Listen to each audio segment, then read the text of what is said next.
बाळासाहेब ठाकरेंच्या कौतुकाची थाप पाठीवर घेऊन मिरवणाऱ्या राजन साळवींनी आज अखेर ठाकरेंना सोडण्याचा निर्णय घेतलाय। गेली 38 वर्ष मातोश्रीशी एकनिष्ठ राहिलेल्या साळवींनी आता नंदनवनचा रस्ता पकडलाय। राज्याचे उपमुख्यमंत्री एकनाथ शिंदे यांच्या उपस्थितीत राजन साळवींनी आज शिंदेंच्या शिवसेनेत प्रवेश केला। गेले अनेक दिवस ठाकरेंच्या शिवसेनेत नाराज असलेले राजन साळवी अखेर शिंदेंच्या शिवसेनेत दाखल झालेत। खरं तर राजन साळवी ठाकरेंची साथ सोडतील असं कुणालाच वाटलं नव्हतं। शिवसेनेत बंड झालं तरी राजन साळवी हे उद्धव ठाकरेंसोबतच राहिले। नंतरच्या काळात अँटी करप्शन ब्युरोचा ससेमिरा लागला तरी राजन साळवींनी पक्ष सोडला नाही। पण विधानसभा निवडणुकीत झालेल्या पराभवानंतर राजन साळवी आणि उद्धव ठाकरे यांच्यामध्ये खटके उडू लागले।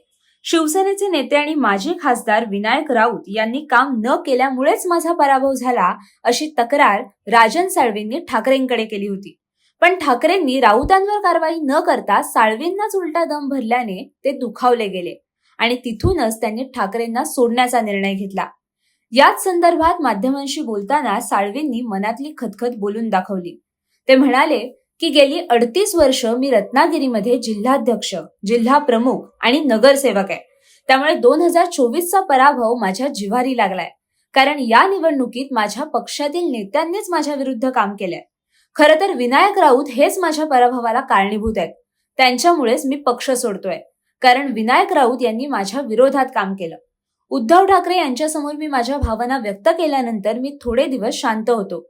जिल्ह्याचा विकास करायचा असेल तर एकनाथ शिंदे हे मला योग्य वाटले आणि मी पक्ष प्रवेश करायचं ठरवलं। माझ्याकडे भाजप, शिवसेना आणि राष्ट्रवादी अजित पवार गट यांच्यापैकी 3 पर्याय होते। पण एकनाथ शिंदेंचं काम आणि त्यांनी केलेली विकास कामं पाहता कार्यकर्त्यांनी आणि मी शिंदेंच्या शिवसेनेत जाण्याचा निर्णय घेतलाय, असं राजन साळवी म्हणाले। आज या ठिकाणी माझ्या डोळ्यामध्ये, दोन्ही डोळ्यामध्ये अश्रू आहेत।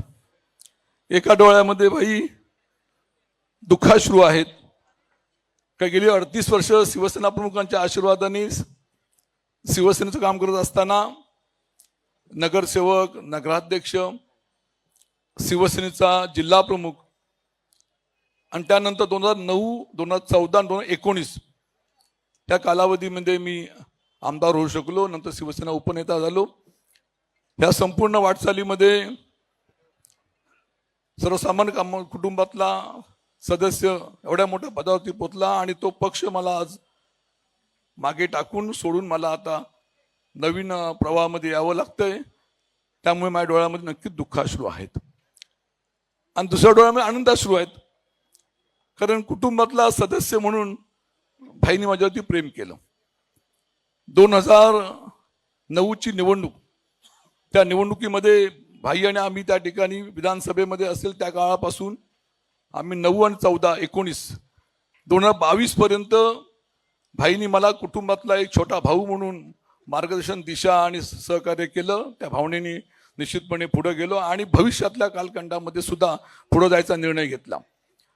एक दुःख आहे नक्कीच, 2.5 वर्षापूर्वी भाई मुख्यमंत्री होत असताना भाईंसोबत जाऊ शकलो नाही। ती त्या वेळची ती परिस्थिती असेल, पण निश्चितपणे त्यानंतरच्या कालावधीमध्ये हा निर्णय घेतला आणि भाईने मला कुटुंबामध्ये सामावून घेतला। निश्चितपणे आनंदाचा क्षण माझा आहे।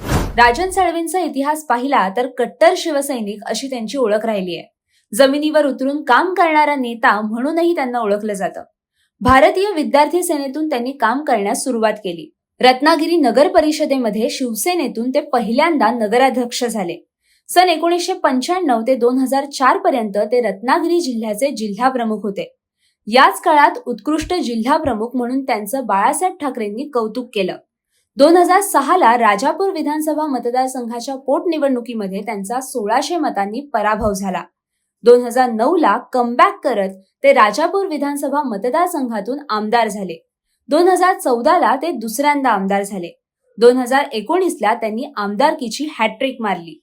नाणार अणुऊर्जा प्रकल्प विरोधी आंदोलनात त्यांचा मोठा सहभाग होता। शिवसेना फुटीतही त्यांनी आपली निष्ठा दाखवून दिली आणि ते उद्धव ठाकरेंसोबतच राहिले।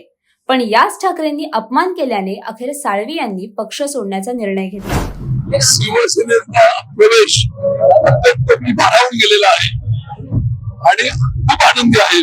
भविष्यात कालखंडामध्ये आपल्याला मतदारसंघ असेल, जिल्हा असेल, राज्य असेल, फक्त आणि फक्त 100% शिवसेना हे आम्हाला आता करायचा हा उद्देश व्यवस्थित ठेवून आम्ही शिवसेना पक्षामध्ये आलेले आहोत. प्रतिशत भाजप सारखं 100% शिवसेना तुम्ही म्हणत आहात. मिशन टायगरचा तुम्ही पहिला बळी झाला असं वाटतं का? मिशन टायगर हे सामंत साहेबांनी सुरू केलं होतं. आज शिंदे साहेब आज सर्वत्र टायगर आहे.